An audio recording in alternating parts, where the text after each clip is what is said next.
अस्सलाम वालेकुम नाजरीन, हाईटेक न्यूज के खबरनामे में आपका खैर मकदम है। मैं हूं नेहा खान। नजर डालते हैं आज की अहम खबरों पर। बीजेपी हुकूमत की जानिब से मनरेगा स्कीम की मनसूखे के खिलाफ 20 जनवरी को बापू घाट लंगर हाउस में सुबह 10 बजे से दोपहर 1 बजे तक खामोश धरना दिया गया। पीसीसी के साबिक सदर वी हनुमंत राव, साबिक एमपी तारिक अनवर एमपी समेत दीगर कायदीन शिरकत की। कांग्रेस पार्टी कारवान हल्के से बड़े टर्न आउट पर जोर दिया गया। उस्मान बिन मोहम्मद अल हाजरी कंटेस्टेड एमएलए और इंचार्ज कारवान हल्के भी इस मौके पर मौजूद थे।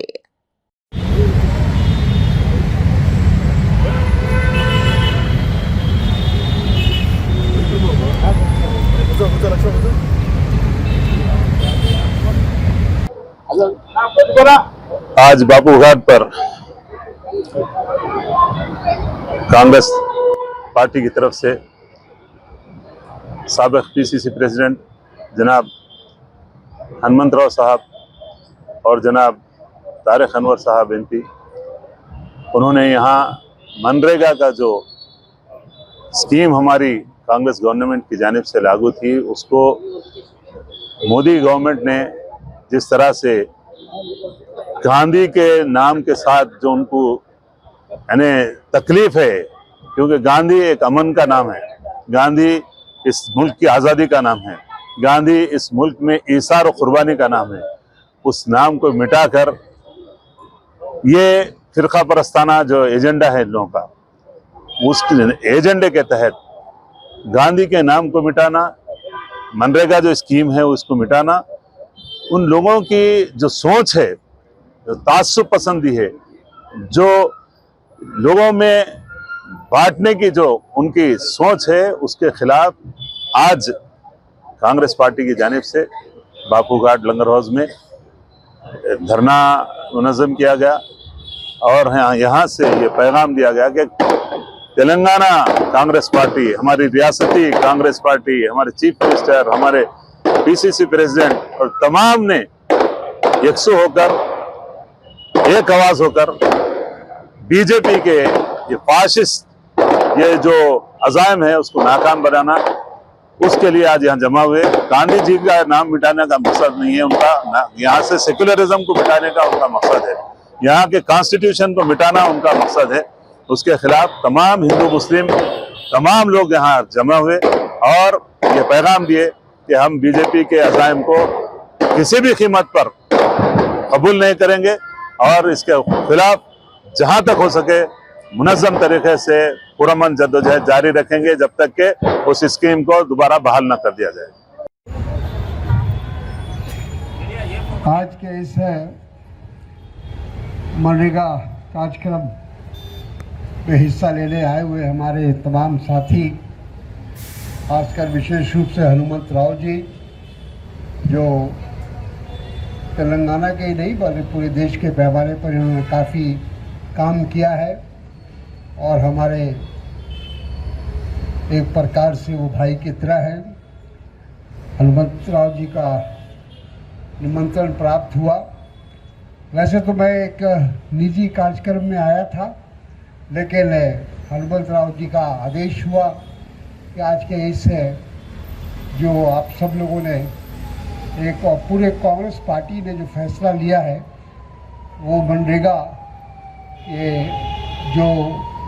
उसका एक्ट है, जो उसमें ये सरकार तब्दीली करना चाहती है,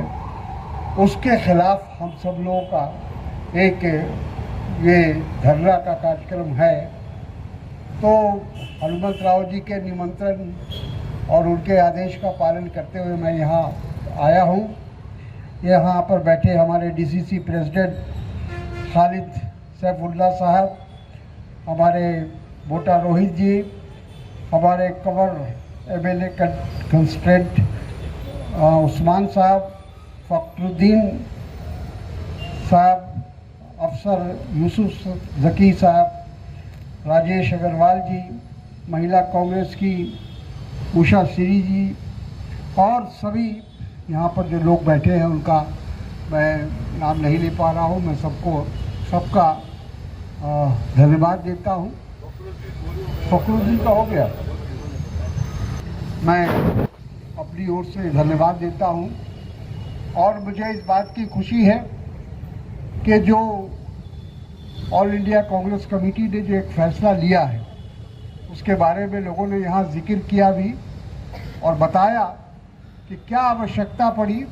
कि आज हम सब लोगों को यहाँ गांधी जी के स्मारक के नीचे बैठना पड़ा। इसका कारण बहुत स्पष्ट है कि ये जो वर्तमान मोदी जी की सरकार है, ये पहले दिन से इनकी कोशिश है कि जो भी कांग्रेस की विरासत है और जो ख़ास तौर पर गांधी, नेहरू, सुभाष चंद्र बोस या तमाम वो स्वतंत्रता सेनानी जिन्होंने इस देश की आज़ादी से लेकर इस देश को बनाने में जो योगदान दिया है, उस विरासत को कैसे ख़त्म किया जाए, इनका उद्देश्य यही है। और हमें याद है 2014 में जब नरेंद्र मोदी जी प्रधानमंत्री बने तो पार्लियामेंट में बजट पेश हो रहा था, उसके समर्थन या राष्ट्रपति के अभिभाषण का उस धन्यवाद ज्ञापन कर रहे थे, तो उस समय उन्होंने ये बात कही थी कि ये जो मनरेगा है, ये मनरेगा कांग्रेस की विफलता का एक स्मारक है। यानी वो मनरेगा कार्यक्रम को, मनरेगा योजना को एक कांग्रेस की विफलता मान रहे थे और उसी समय उनकी नीयत का पता चला और ये लोगों को लगा कि आने वाले समय में ये मनरेगा को धीरे धीरे ये समाप्त करेंगे। पहले उसका बजट घटाया गया, फिर धीरे धीरे उसको कोशिश की गई कि जो लोगों का भुगतान होता था, जो मजदूरों का भुगतान होता था, वो सही समय पर नहीं मिला और कई उसमें जो कानूनी और जो प्रशासनिक जो अड़चन पैदा करने का प्रयास हुआ ताकि इस योजना को धीरे धीरे ख़त्म किया जा सके, इसको समाप्त किया जा सके। मनरेगा के लाने के पीछे अभी आपको लोगों ने बताया, इसलिए जो हमारी यूपीए की सरकार थी, जब डॉक्टर मनमोहन सिंह हमारे प्रधानमंत्री थे और सोनिया जी वो जो एडवाइजरी कमेटी थी उसकी अध्यक्षा थी, और उस समय ये फैसला हुआ, ये निर्णय लिया इन तमाम लोगों ने, कैबिनेट से ये बात पास हुई कि हम लोगों को ग्रामीण क्षेत्र के में जो मजदूर रहते हैं, जो गरीब